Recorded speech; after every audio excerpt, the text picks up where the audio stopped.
I think I'll just get started here. So today I'll walk you through 5 financial caregiver tips to save you time, money, and hopefully a little sanity. This presentation should take about 25 minutes. We're booked for 40 minutes, so if you have questions along the way, please go ahead and ask in the chat window, and I'll try and get to them in the presentation.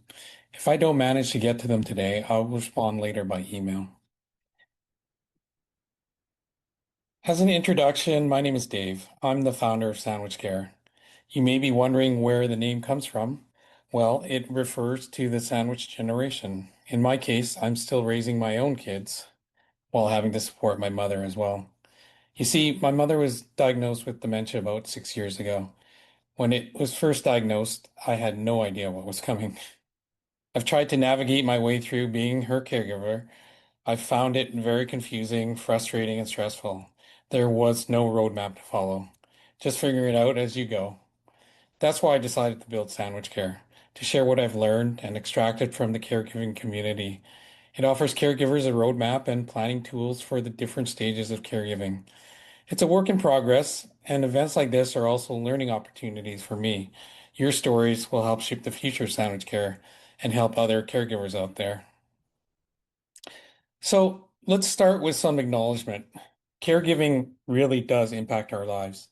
Some stats I've seen and experienced include time requirements. It's estimated that caregivers provide an average of 20 hours of care per week.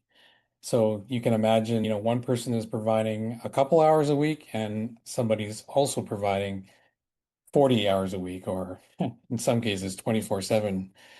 Career impact, with 61% of people having to change elements of their employment and a crazy 39% that have had to leave their job at some point. Caregiving definitely does impact the career. My wife recently had to take a leave of absence just to take care of her father. And finally, expenses.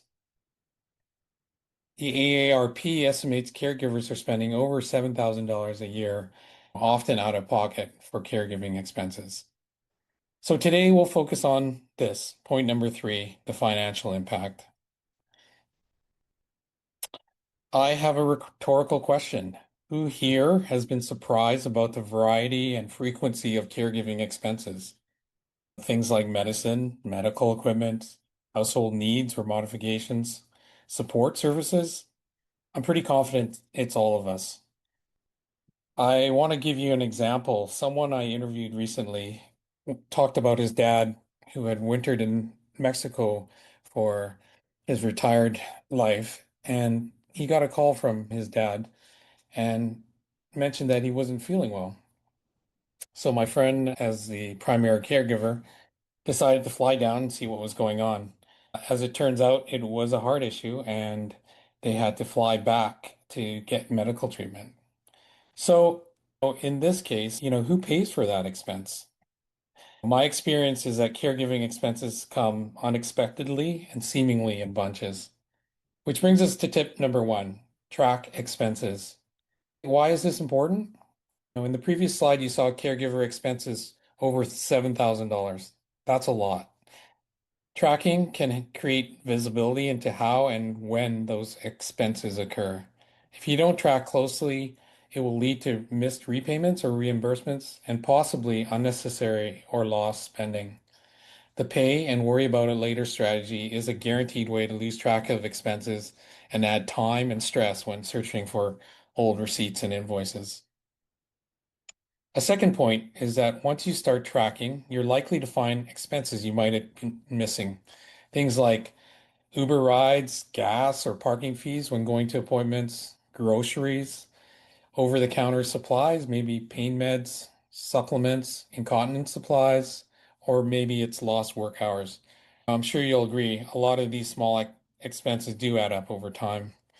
So, what's the solution?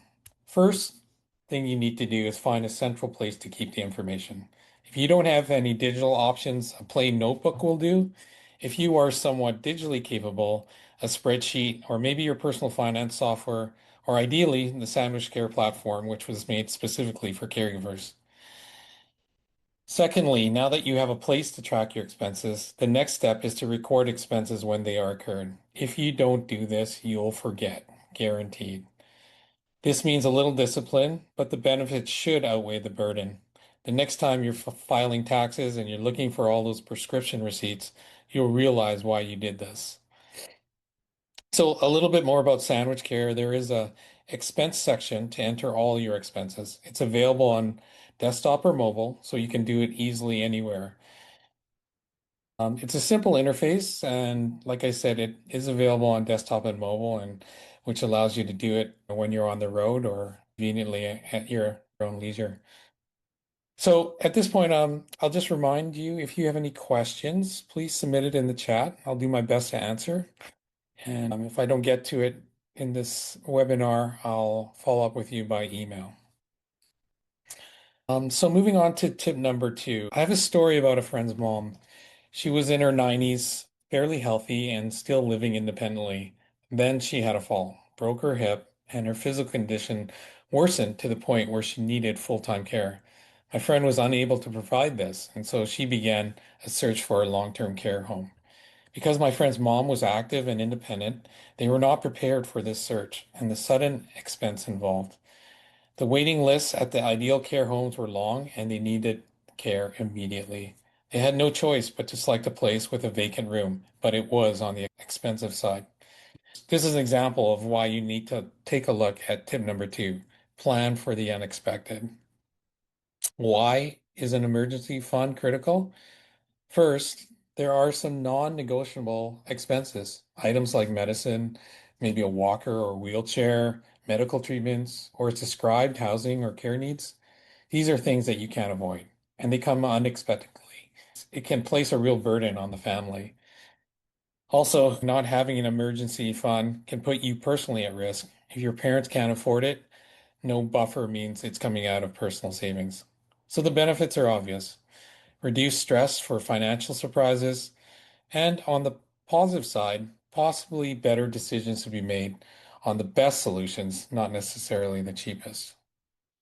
So how do you do this?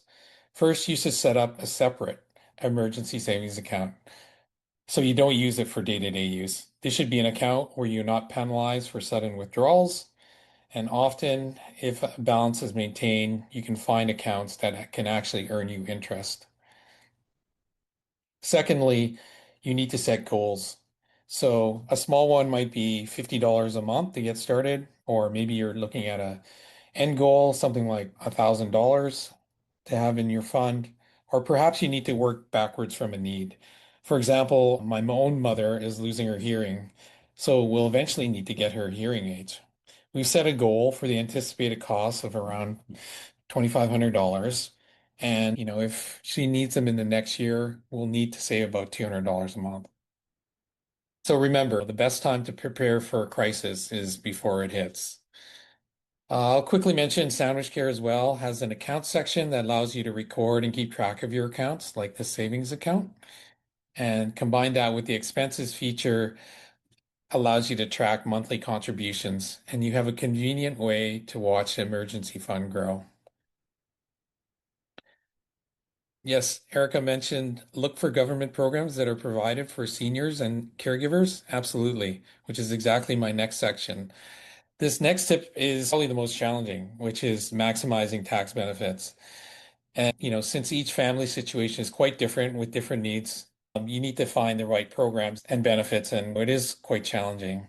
So I thought maybe a way to go through this would be to look at some common questions. The first one is claiming your parents as a dependent. Since Sandwich.Care supports US and Canada, I'll give you answers for both countries. And once again, if you have questions, throw them in the chat and we can maybe try and get through them. Or if I can't, then absolutely I'm going to research them and get an answer back to you. So, can you claim a parent as a dependent? In the US, yes. If you support your parent financially and their income is low enough, you can file them as a dependent. You can file what's called a head of household, which allows you to capture higher deductions and puts you in a lower tax bracket. In Canada, it's if you support a family member with a physical or medical impairment, that includes dementia, you can file for the Canada Caregiver Credit.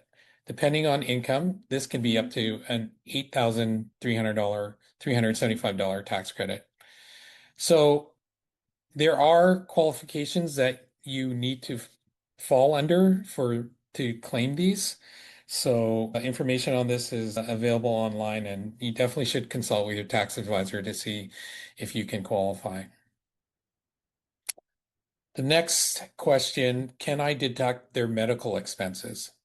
So in the US, if they are dependent and their income is below $4,700, you can deduct qualifying expenses that exceed 7.5% of your adjusted gross income.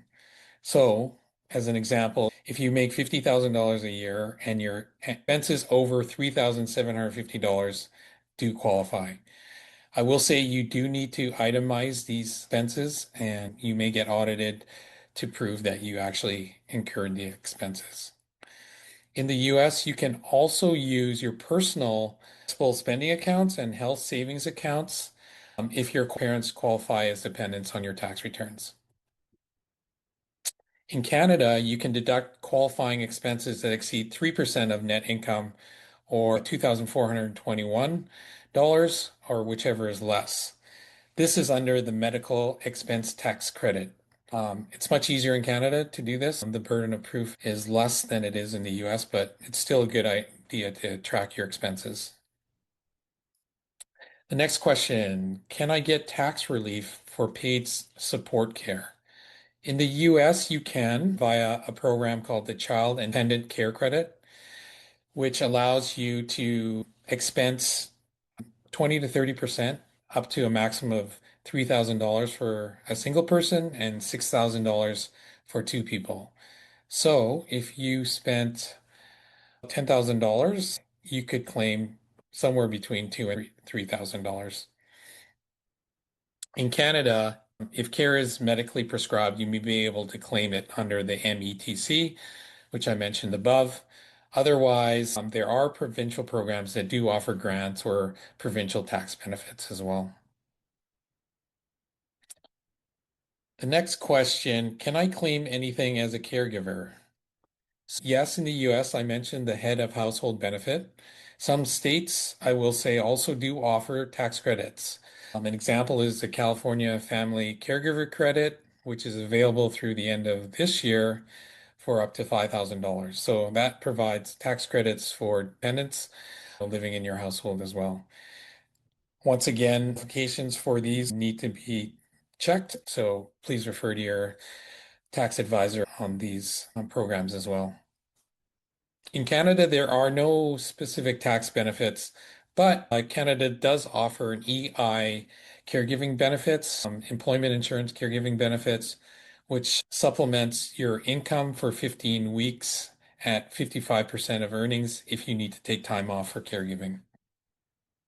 In Canada, you can also claim unused portions of the disability tax credit if your parents qualify for that as well.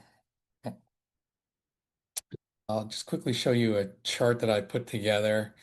So these are some programs that I found and have mentioned already.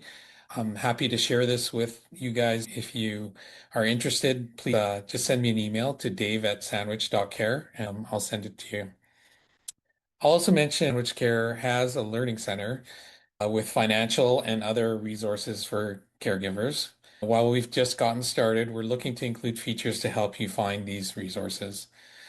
This includes directories and cost-saving programs with links, and newly coming, we have a caregiving-focused AI system that allows you to just ask for help with questions. The goal really is to make finding the information easy and clear.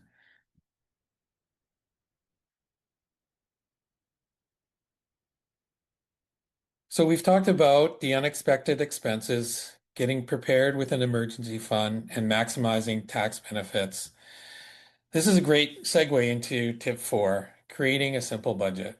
Why is this important? If you don't know your financial health, you're not going to be able to prepare for what's coming. First thing, it's important to separate your personal budget from your parents' Intermingling expenses and costs is a sure way to lose track, have poor visibility, and confuse spending and miss refunds or reimbursements. Good news is if you started with the first few tips, you're well on your way. Each family will have their own circumstances, but there are some commonalities with all families. Everyone will have expenses and some form of income and or financial support. So start with what you know and try and look back over the last 30, 60 days. This means you may have to look in bank statements and credit card statements, but editing it to the last 30, 60 days should give you a chance to find the expenses. You don't need to be an accountant to do this. It's just a simple ledger with expenses and income. This can be your first budget. This will give you an idea of your financial health and then allow you to start planning for the future. So once again, I'll mention Sandwich.Care. I'll invite you to try it because it has some tools to easily enter expenses, as I mentioned, and income. It'll even generate a budget summary for you and tell you your financial health at a glance. It won't solve your budget needs, but it will provide some clarity so you can plan better and reduce financial worry, a leading stressor for caregivers.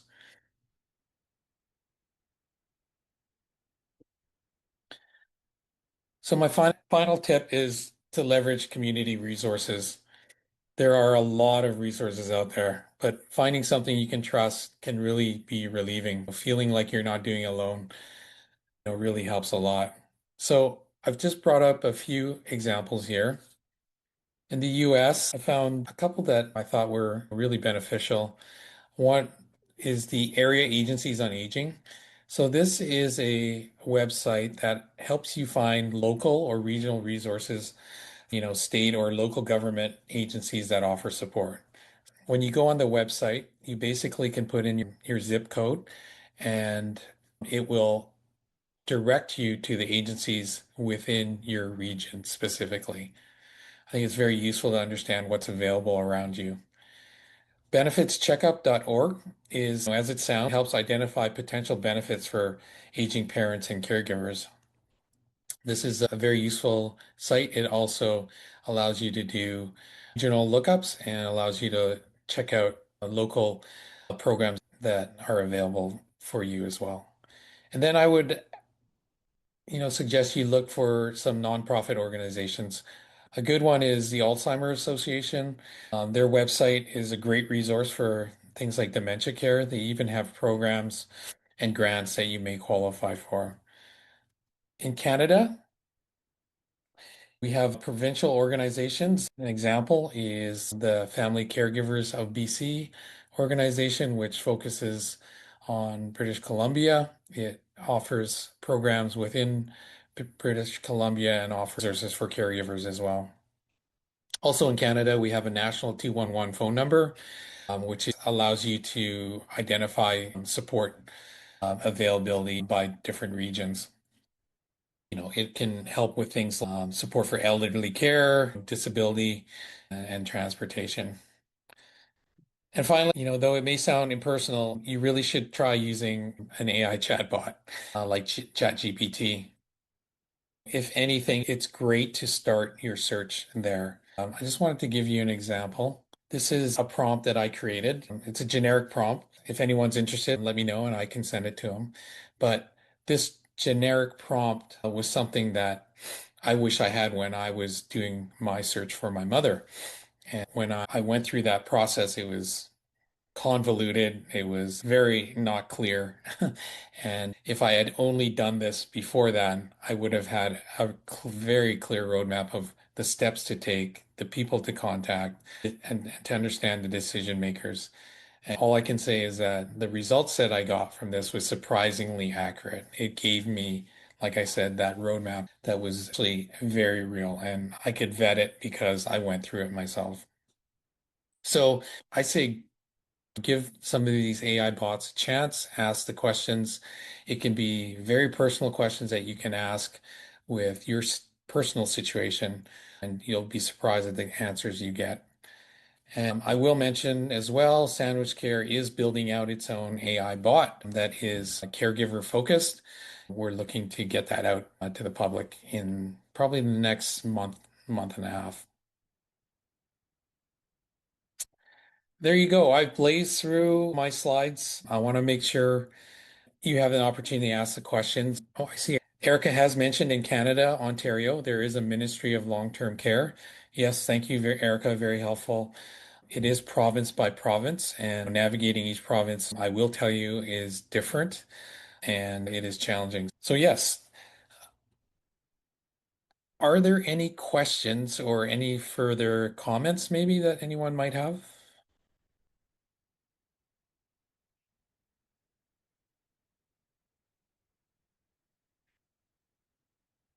Okay, well, that's great. I hope you've learned something today. I want to thank you. Once again, my name's Dave.